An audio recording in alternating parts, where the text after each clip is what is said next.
आप मध्य प्रदेश में होंगे, बीजेपी और सांप्रदायिकता और नफरत की राजनीति को हराने का संकल्प इतने लोगों के मन में जिनका कांग्रेस से कोई लेना देना नहीं। हमारा भारत जोड़ो अभियान की तरफ से हमने पूरे देश में कर्नाटका में पहली बार प्रयोग किया, तो पहली बार दक्षिण में किया, अब वो प्रयोग उत्तर में लेके आ रहे हैं। सन 2024 में इस देश में जो चुनाव होगा वो संसद का चुनाव नहीं होगा, वो हमारी संविधान सभा का चुनाव होगा। ये जो जातिगत जनगणना की बात है, जातिवार जनगणना की, क्या ये इस देश में एक नई सामाजिक न्याय की पॉलिटिक्स की ओर जाएगी? ये जातिगत जनगणना जो है ये खाली जनगणना है नहीं, ये दरअसल देश की शैक्षणिक, आर्थिक और सामाजिक स्थिति का एक्सरे और MRI।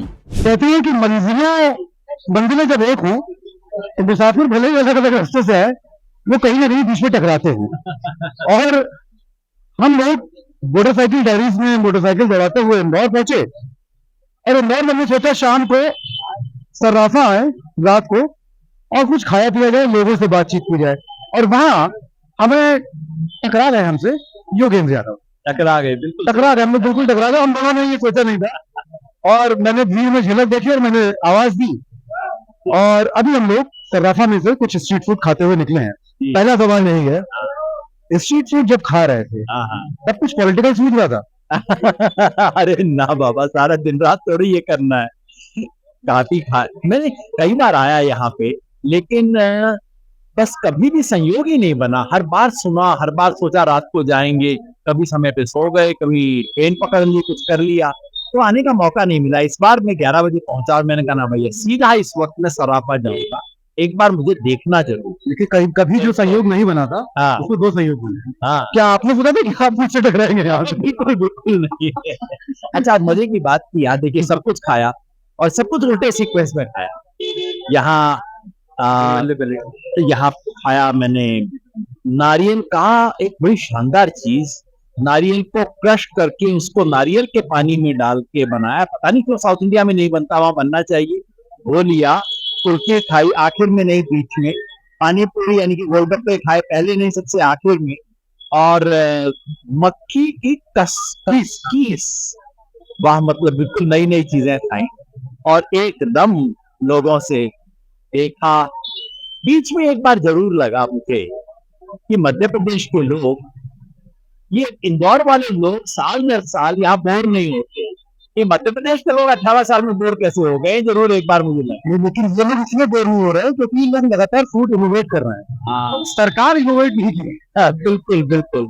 मध्य प्रदेश के यहाँ के लोगों को, अब मैं पूरा मध्य प्रदेश की बात को अगर आप पंक्ति में समाप्त करना चाहते हो तो यही 18 साल अब बस।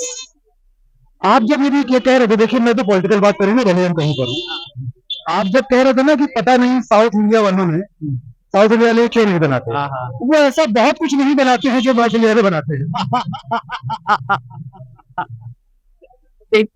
और बहुत कुछ ऐसा करते हैं जो नॉर्थ इंडिया वाले नहीं करते। मेरी बड़ी इच्छा होती है इन नॉर्थ इंडिया वालों को कभी कभी कुछ एक थोड़ा सा साउथ इंडिया का वैसे दर्शन कर ले, क्योंकि दरअसल बिंदुआ के उस पार सब चीजें अपेक्षाकृत बेहतर काम करती हैं, हर चीज। पर पौराणिक कहानी में तो ये विंध्य के पास जाके युद्ध कर रहे थे। जी वो तो दक्षिण में, मैंने इसीलिए भारत जोड़ो यात्रा को दक्षिणायन कहा था।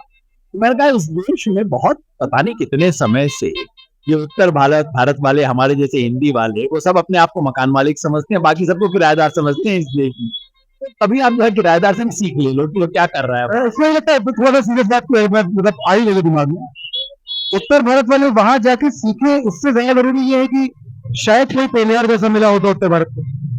जी, मैं इसीलिए दक्षिणायन की बात करता हूँ कि दक्षिण भारत के कुछ जो आंदोलन है, हमें अपने कबीर का पता है, लेकिन वहां का जो पूरा का पूरा ट्रेडिशन है, वचन परंपरा जो वहां की है, वो सब, और बसवन्ना, उस सब के बारे में पता लगे।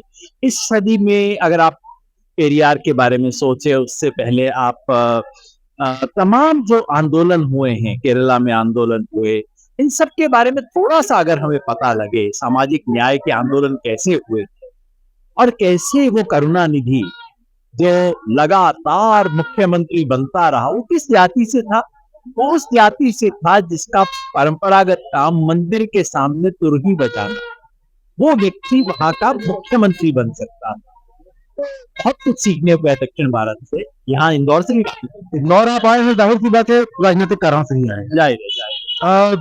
हमारा भारत जोड़ो अभियान की तरफ से हमने पूरे देश में कर्नाटका में पहली बार प्रयोग किया, तो पहली बार दक्षिण में किया, अब वो प्रयोग उत्तर में लेके आ रहे हैं। वो ये कि जितने भी इन पार्टियों के बाहर, यहाँ कांग्रेस मुकाबला कर रही है बीजेपी का, लेकिन आप मध्य प्रदेश में देखेंगे बीजेपी और सांप्रदायिकता और नफरत की राजनीति को हराने का संकल्प इतने लोगों के मन में जिनका कांग्रेस से कोई लेना देना नहीं, बस हम लोगों को इकट्ठा कर रहे हैं, उन्हें समेट रहे हैं, चाहे वो किसान आंदोलन हो, दलित आंदोलन हो। मध्य प्रदेश में पहली बार ओबीसी की हवा चली, तो वह हो चाहे मजदूर आंदोलन हो, उन सबको इकट्ठा कर रहे हैं, उनसे संवाद कर रहे हैं और सबको इस प्रदेश में एक जो बयार बह रही है बदलाव की, बयार थोड़ा आंधी की तरह बने, ऐसी कोशिश कर रहे हैं। थोड़ा तकलीफ ये होती है, मध्य प्रदेश की खास तौर पर बात कर रहा हूँ, यहाँ पे कांग्रेस खास तौर पर जिन लोगों को लीडर प्रोजेक्ट किया जा रहा है, मुख्यमंत्री भाभी, वो लगातार पिछले 2-3 महीने जो सेमी हिंदुत्व टाइप की पॉलिटिक्स का कर बिल्कुल, चाहे वो वीरेंद्र शास्त्री के चरणों में जाकर बैठ जाना हो या इस तरह के बयान देना, वो कर रहे हैं। थोड़ा अंदर से थोड़ा कुछ कटकता है, परेशान करता है। अलग अलग लीडर का अपना स्टाइल होता है, और आज सच कहूं मैं, मेरे लिए तमाम चीजें मैं सोचता हूँ, पसंद नापसंद तमाम चीजों में होती है, लेकिन अगर कोई आज मुझसे पूछे, मैं केवल एक प्रश्न पूछता हूँ कि देखिए, इस वक्त मेरे देश का संविधान खतरे में।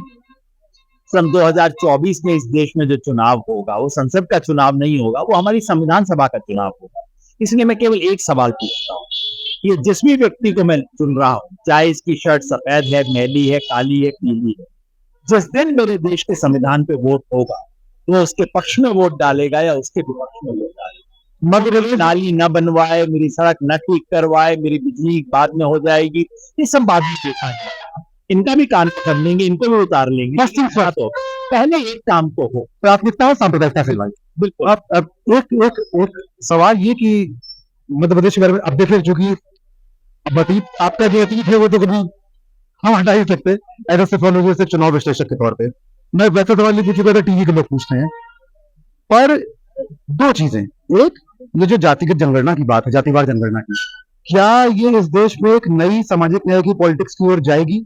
आप इसको कैसे देख रहे हैं आगे? 1 2 मध्य प्रदेश में बीजेपी का सत्ता से जाना, अगर जो अभी हमको लग रहा है, वो कितना बड़ा परिवर्तन होगा 2024 में? दूसरे सवाल को पहले ले लें। मध्य प्रदेश में बीजेपी का हारना जो मुझे भी लगता है कि होगा, होना चाहिए भी होगा, ऐसा अनुमान लग रहा है। इस बार मुझे लगता है कि पिछली बार वाला किस्सा नहीं दोहराया जाएगा। पिछली बार कांग्रेस जीत भी गई, एक तो सरकार चली गई, दूसरी तरफ से सारी की सारी लोकसभा की सीट भी चली गई। इस बार वैसा नहीं होगा, क्योंकि मध्य प्रदेश का ये जो बदलाव है, ये थोड़ा सा गहरा बदलाव इस बार। ऐसा नहीं मैं कह रहा कि कोई मोदी के पूरे पांव उखड़ जाएंगे इत्यादि, लेकिन ये बदलाव गहरा है और इसका 24 में असर पड़ेगा। मध्य प्रदेश के मध्य होने का ये भी फायदा है कि इसका असर इधर उधर सब तरफ जाता है। कोई हिस्सा गुजरात से जुड़ा है, तो कोई राजस्थान, कोई उत्तर प्रदेश से, कोई छत्तीसगढ़, झारखंड तक जुड़ा हुआ है, इधर नीचे महाराष्ट्र तक जुड़ा हुआ है, तो इसलिए इसका असर होगा, ऐसा मेरी उम्मीद है। तो दूसरा सवाल है गहरा और लंबा है। मुझे पूरा विश्वास है ये जातिगत जनगणना जो है, ये खाली जनगणना है नहीं, ये दरअसल देश की शैक्षणिक, आर्थिक और सामाजिक स्थिति का एक्सरे और एमआरआई। और जितना इसका विरोध हो रहा है, उतना मेरी आस्था बढ़ती जा रही है कि इस देश को जरूरत थी इसकी। और देखिए ना, आपके हाथ में दर्द हो रहा हो, 3 दिन से गिर गए थे, हाथ में दर्द, जैसे आपको चोट इस वक्त पांव में लगी हुई है, अस्पताल गए, कभी एक्सरे करवा लेते हैं, तो कोई आपका दोस्त आता है, ना एक्सरे मत करवाना यार, नुकसान हो जाएगा। तो आप कहते हैं छोड़ यार, दर्द हो रहा है, चलो एक बार करवा के देख ही लेते हैं। फिर वो आगे कहता है ना एक्सरे नहीं करवाने देंगे, और अस्पताल के दरवाजे के सामने 3 मुस्टंडे खड़े हो जाए और कहें कि नहीं, एक्सरे नहीं होने देंगे, है हम तुम्हारे शुभचिंतक, तुम्हारे हित में तुम्हारा एक्सरे नहीं होने देंगे। तो आप समझ आ जाएगा ना कौन आपका शुभचिंतक है, कौन नहीं है। ये जातिगत जनगणना वाला यही मामला है। इसमें जितना इसका विरोध हो रहा है, उतना ही स्पष्ट होता जा रहा है कि ये बीजेपी वाले हिले हुए। इस देश का प्रधानमंत्री देखिए ना, कितना अच्छा, देश के प्रधानमंत्री कहते हैं कि इससे देश की एकता को खतरा हो जाएगा। मेरे को इतना अच्छा लगा कि चलो इस देश के प्रधानमंत्री को देश की एकता की चिंता है, चलो ये भी बड़ी अच्छी बात है भाई, थोड़ा सा इस देश की चिंता तो कर रहा है प्रधानमंत्री। कितना झूठ, कितना पाखंड दिन रात कर रहे हैं। इसलिए मुझे लगता है इतना इस सवाल पे बीजेपी घबराई, इसका मतलब है कि मामला गंभीर है।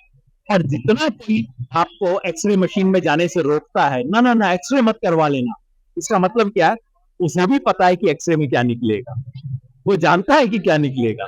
तो ये सारे जो कह रहे हैं ना कि कास्ट सेंसस मत करवा लेना, इन सब को पता है कि निकलेगा क्या, और पता ना लग जाए इसलिए सारा कुछ ड्रामा हो रहा है इस देश में।